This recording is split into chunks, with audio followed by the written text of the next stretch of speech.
Hello guys, कैसे हैं आप सभी लोग। Welcome back to AKP study. मैं अशोक प्रजापत आपके सामने क्लास नंबर 3 जो साधारण ब्याज पे होने वाली हैं वो लेकर के आया हूं। और क्लास नंबर 1 और 2 आपने यदि नहीं देखा है तो डिस्क्रिप्शन में आपको लिंक मिल जाएगी, वहां से जाकर के आप क्लास नंबर 1 और 2 देख सकते हैं। और आज की जो हमारी क्लास होने वाली है वो बहुत ही इंपॉर्टेंट क्लास होने वाली है, क्योंकि इसके अंदर जो हमने पिछली 2 क्लास ली है उनसे डिफरेंट टाइप हम लेकर के आए हैं। तो बिना किसी देरी के शुरू करते हैं आज की क्लास। और आज की क्लास के अंदर हमारा पहला क्वेश्चन वो इस प्रकार से रहा। एक निश्चित धनराशि पर 5% की दर से 6 वर्ष के लिए तथा 8% की दर से 3 वर्ष में अर्जित साधारण ब्याज का अनुपात हमें ज्ञात करना है। इसके अंदर हमें जो भी 2 ब्याज दिया हुआ है उसका हमें रेशियो फाइंड आउट करना है। तो यह है कि एक जो रेट है वो हमारे पास 5% है और दूसरी जो रेट है हमारे पास 8% है।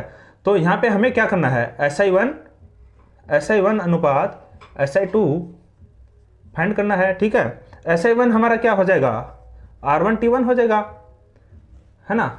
R1T1 रेशियो R2T2 हो जाएगा। ठीक है, अभी यहाँ पे R1 की वैल्यू क्या दी हुई है, R1 की वैल्यू है 5%। कितने टाइम के लिए, 6 के लिए, तो 5 × 6 परसेंटेज में है। और सेकंड में क्या है, सेकंड R2 की वैल्यू 8 है और यहाँ पे टाइम कितना है, टाइम 3 वर्ष है। ठीक है, तो ये भी परसेंटेज में है, परसेंटेज कैंसिल आउट हो गया। यहाँ पे हमें क्या करना है, इसको कैंसिल आउट कर देंगे, ये हो जाएगा 3 और ये हो जाएगा 4, ये 3 से 3 हो जाएगा, ये रेशियो आ गया 5:4। यही आंसर है फर्स्ट क्वेश्चन। बहुत ही आसान है, बहुत ही इजी है। और ऐसे हम धीरे धीरे छोटे लेवल के क्वेश्चन भी करने हैं और उसके बाद में बड़े लेवल के क्वेश्चन भी करने हैं। और नेक्स्ट क्वेश्चन हम देखते हैं। तो गाइस, सेकंड क्वेश्चन आपको स्क्रीन पर दिख रहा होगा। क्या है क्वेश्चन, किसी धनराशि पर 10 वर्ष बाद साधारण ब्याज है वो 600 रुपये हो जाता है। यदि 5 वर्ष बाद मूलधन को 3 गुना बढ़ा दिया जाता है तो 10 वर्ष बाद कुल ब्याज कितना होगा। इसके अंदर हमें क्या दिया हुआ है वो देखते हैं। किसी धनराशि पर 10 वर्ष बाद साधारण ब्याज है वो 600 रुपया हो जाता है। 600 रुपया ब्याज दिया हुआ है ना, 600 रुपया हमारे पास ब्याज है। तो ये किसके इक्वल हो जाएगा, प्रिंसिपल इंटू टाइम कितना है, 10 वर्ष। और रेट क्या है, मतलब रेट नहीं दी हुई है हमारे पास, रेट है ही नहीं। ठीक है, तो ये हो जाएगा 100। तो यहाँ पे हमारे पास एक रिलेशन निकल के आएगा R और P के अंदर। ठीक है, और ये हो जाएगा R × P = 6,000 रुपया, 6,000 रुपया। ठीक है ना, इसको एक बार हमें साइड में रखना है। उसके बाद क्या करना है, उसके बाद है यदि 5 वर्ष बाद मूलधन 3 गुना बढ़ जाता है। ठीक है ना, 5 वर्ष से पहले तो मूलधन बढ़े नहीं है, 5 वर्ष बाद है मूलधन 3 गुना बढ़ जाता है, तो 10 वर्ष का कुल ब्याज है वो कितना हो जाएगा। ठीक है ना, तो इसमें 5 वर्ष से पहले का जो है वो मूलधन सेम रहता है, मतलब प्रिंसिपल सेम है हमारे पास, P × R है ही नहीं, और टाइम हमें 5 वर्ष दे ही रखा है ना। और उसके बाद में ये तो हमारे पास एक ब्याज आ गया, SI1 आ गया, है ना। उसके बाद में जो सेकंड है वो मतलब प्रिंसिपल 3 गुना हो जाएगा, यानी 3P हो जाएगा, है ना। और वो अगले 5 साल के हो जाएगा। रेट सेम है ही, रेट हमारे पास दिया हुआ है नहीं, और ये टाइम 5 वर्ष हो गया। अगला जो 5 वर्ष है वो, और यहाँ पे 100 है। ठीक है ना, तो इन दोनों का ये जो दोनों ब्याज है ना, इसकी वैल्यू हमें निकालनी है। ठीक है, अभी हम जैसे इसको सोल्व करेंगे तो क्या हो जाएगा, 5PR प्लस ये हो जाएगा 15PR अपॉन 100। होगा कि नहीं होगा, हो जाएगा ना। तो इसके बाद में क्या हो जाएगा, ये हो जाएगा 20, यानी कि 20PR अपॉन 100। तो ये हो जाएगा RP अपॉन 5। अब RP की वैल्यू क्या है, RP की वैल्यू हम यहां से रखेंगे, यहां से। तो ये हो जाएगा कितना है, 6,000 अपॉन 5। तो ये कितना हो जाएगा, 1200 रुपया। 1200 रुपया होगा कि नहीं होगा, मतलब कि जो टोटल हमारे पास ब्याज है वो निकल के आएगा वो 1200 रुपया आएगा। 5 साल से पहले का और 5 साल से बाद का दोनों ऐड होने के बाद में 1200 रुपया आएगा। ठीक है, अभी हम क्या करते हैं, नेक्स्ट क्वेश्चन देखते हैं। हाँ तो दोस्तों, थर्ड क्वेश्चन कुछ इस प्रकार से है। दो भिन्न भिन्न योजनाओं में 6 वर्ष और 10 वर्ष के लिए समान दर पर निवेश की गई समान राशि से प्राप्त साधारण ब्याज का अनुपात हमें ज्ञात करना है। ठीक है, बहुत ही इजी क्वेश्चन है, जैसा कि फर्स्ट क्वेश्चन मैंने आपको बताया है सेम वैसा ही है। यहाँ पे क्या करना है, SI1 रेशियो SI2, ठीक है, SI1 रेशियो SI2 हमें ये फाइंड करना है। ठीक है ना, यहाँ पे ये हो जाएगा R1T1 रेशियो R2T2। ठीक है, लेकिन यहाँ पे क्या बोला है, यहाँ पे बोला है समान दर, मतलब कि रेट है वो सेम है, इसका मतलब यहाँ पे रेट है वो R ही है, तो R से R कैंसिल आउट हो जाएगा, सीधा ही टाइम का रेशियो निकालना है, बस सिंपल है। यहाँ पे T1 हो जाएगा 6 और ये हो जाएगा रेशियो 10, तो ये कैंसिल आउट होने के बाद में क्या हो जाएगा 3:5, यही आंसर है, बस बहुत सिंपल है। चलो नेक्स्ट क्वेश्चन हम करते हैं फोर्थ।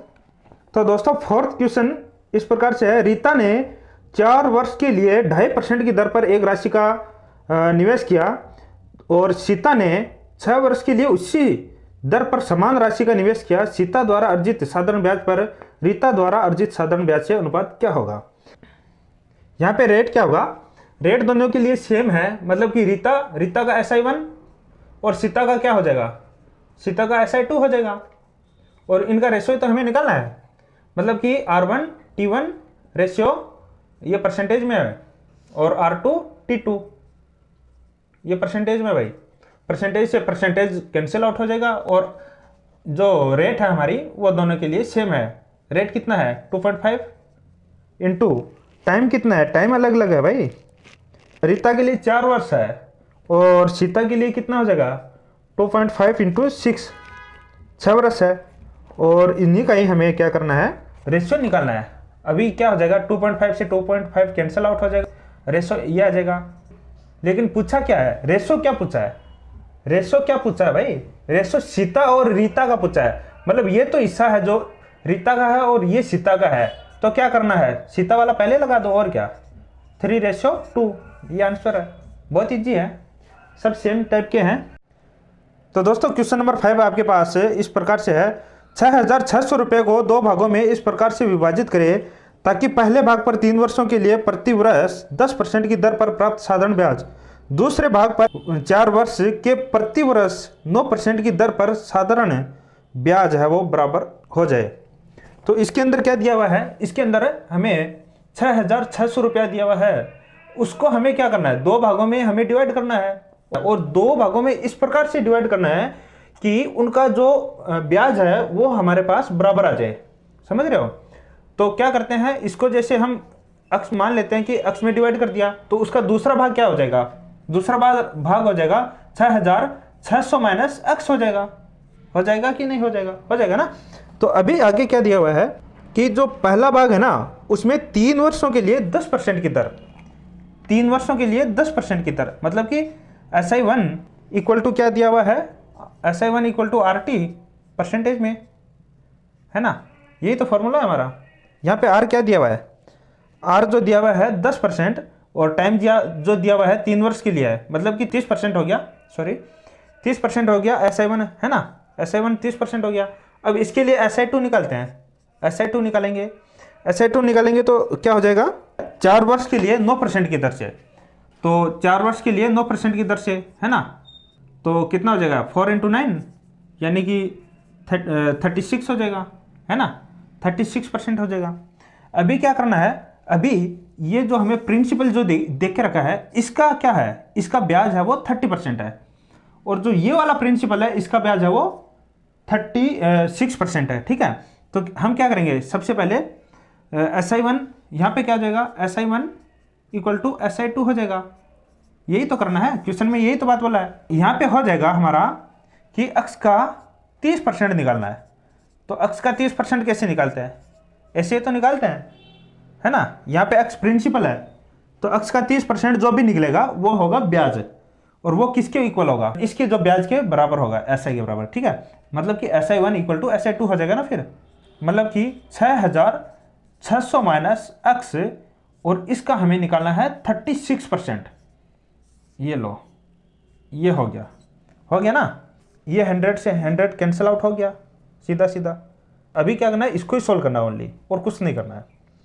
तो ये हमारा हो जाएगा 30/36 इक्वल टू 6600 माइनस एक्स। ये लो, ये एक्स हो गया, ये कैंसिल आउट होकर के 1 आ जाएगा, यहाँ पे हो जाएगा ना। अभी हमें करना है 30/36 प्लस 1, ये तो इधर हो जाएगा, और ये हो जाएगा 6600/x। अब ये जो हमारे पास इक्वेशन बनी है इसको हमें सोल्व करना है, और इसको हमें सोल्व करने से मिल जाएगा x इक्वल टू 3600 रुपया। ये जो पहला जो प्रिंसिपल है वो मिलेगा, ठीक है। और इसके बाद में क्या करना है, इसके बाद में तो यहाँ पे जो हमारा दूसरा जो प्रिंसिपल है वो मिल जाएगा। ये तो हमारा P1 है, ये हमारा P2 है, ठीक है ना। तो दूसरा मिल जाएगा ये 6600 माइनस 3600, ठीक है ना। तो ये कितना हो जाएगा, 3000 हो जाएगा। यही तो पूछा, यही है, समझ में। चलो नेक्स्ट क्वेश्चन करते हैं, और बहुत ही जबरदस्त क्वेश्चन करने वाले हैं दोस्तों। क्वेश्चन नंबर 6 आपके सामने ये रहा। 500 रुपये का 7% वार्षिक दर से और 700 रुपये का 10% की वार्षिक दर से और 1000 रुपये का 4% की वार्षिक दर से 3 वर्ष का कुल साधारण ब्याज ज्ञात कीजिए। समझ में आया? क्वेश्चन में क्या बोल रहा है, मतलब कि सबसे पहले क्या लिखेंगे, SI1 plus SI2 plus SI3, यही निकालना है हमें, यही हमें निकालना है, ठीक है। लेकिन पहले क्या है, 500 रुपये का निकालना है। यहाँ पे क्या हो जाएगा, R1 T1 प्लस परसेंटेज में R2 T2 plus R3 T3, ये हो जाएगा। इसके अंदर R और T कितना है, T तो सबके लिए सेम है 3 है, और R सबके लिए अलग है, मतलब कि 7 into 3 plus 10 into 3 plus 4 into 3, ये हमें मिला है, ठीक है ना। और इसके लिए क्या है, इसके लिए प्रिंसिपल कितना है, पहले के लिए प्रिंसिपल कितना होगा, पहले के लिए मैं यहाँ पे साइड में लिख देता हूँ। पहले के लिए प्रिंसिपल होगा 500 रुपया P1, और P2 कितना है, P2 हमारा हो जाएगा 700, और P3 कितना है, P3 हमारा है 1000 रुपया, ठीक है। ये हो जाएगा हमारा 21%, ये हो जाएगा हमारा 30%, ये हो जाएगा हमारा 12%। समझ में आया? अभी हमें क्या करना है, 21, किसका 21, 500 का 21, मतलब कि 500 का 21% हमें निकालना है, प्लस 700 का 30% हमें निकालना है, और उसको हम प्लस कर देंगे 1000 के 12% के, 1000 के 12%, ठीक है। ये देखिए 2 जीरो से 2 जीरो उड़ा दिया, यहाँ 2 से 2 उड़ा दिया, और यहाँ पर भी हम 2 से 2 उड़ा देंगे, ठीक है। ये कितना हो जाएगा, ये हो जाएगा 105, ये हमारा हो जाएगा 105, प्लस ये कितना हो जाएगा, ये हो जाएगा 210, और ये हो जाएगा हमारा 120। टोटल करने पे कितना आएगा, टोटल करो, ये कितना आएगा, ये आ जाएगा हमारा 5, और ये 3, और ये हमारा हो जाएगा 4, 435 रुपये जो है हमारा टोटल ब्याज आ जाएगा, ठीक है। अगला जो हमारा क्वेश्चन नंबर 7 वो है आपके लिए है, उसको आप घर पे सॉल्व करोगे, होमवर्क के लिए है। रमेश एक निश्चित राशि को 9% वार्षिक साधारण ब्याज की दर पर निवेशित करता है। यदि वह एक वर्ष बाद 2250 रुपये ब्याज के रूप में प्राप्त करता है तो उसके द्वारा निवेशित की गई है वो धनराशि क्या होगी। मतलब प्रिंसिपल पूछा है, ठीक है, प्रिंसिपल पूछा है। इसका आंसर मैं आपको बता देता हूं, आप मैच करना। P इक्वल टू आ जाएगा हमारा 2,25,000 रुपये आ जाएगा, 2,25,000 है। क्वेश्चन नंबर 7 का आंसर है ये, ठीक है। क्वेश्चन नंबर 8 है वो आपके सामने है। एक निश्चित राशि को 12% की वार्षिक साधारण ब्याज दर से निवेशित करने पर 5 वर्षों के बाद 19,200 रुपया ब्याज प्राप्त होता है तो निवेश की गई है वो राशि कितनी होगी। मतलब इसमें भी हमें प्रिंसिपल पूछा है, ये P1, यहाँ पे P2 पूछा है हमें। P2 जो हमें मिलेगा वो 32,000 रुपये मिलेगा, ठीक है, 32,000 रुपये मिलेगा। उसके बाद में क्वेश्चन नंबर 9, ये भी आपको होमवर्क के लिए है। मूलधन पर 8% वार्षिक दर से 2 वर्ष की अवधि का साधारण ब्याज है वो 192 रुपये है, तो मूलधन ज्ञात करे। इसमें भी हमें प्रिंसिपल पूछा है, मतलब कि क्वेश्चन तीनों है वो सेम सेम है, बहुत ही इजी क्वेश्चन है, इसलिए मैं आपके लिए बनाया है। ये इसका आंसर हमें 1200 रुपये मिलने वाला है। ठीक है, तो ये क्वेश्चन नंबर 7, क्वेश्चन नंबर 8 और क्वेश्चन नंबर 9 ये आपको होमवर्क के लिए दिया जाता है और आपको करना है। दोस्तों नेक्स्ट क्लास के अंदर हम ऐसे ही नए टाइप के साथ पढ़ेंगे, नए जोश के साथ पढ़ेंगे। और वीडियो आपको यदि पसंद आया है तो लाइक करना है, सब्सक्राइब जिन्होंने नहीं किया है तो सब्सक्राइब करना मत भूलना। और चलते हैं, तब तक के लिए जय भारत, जय हिंद।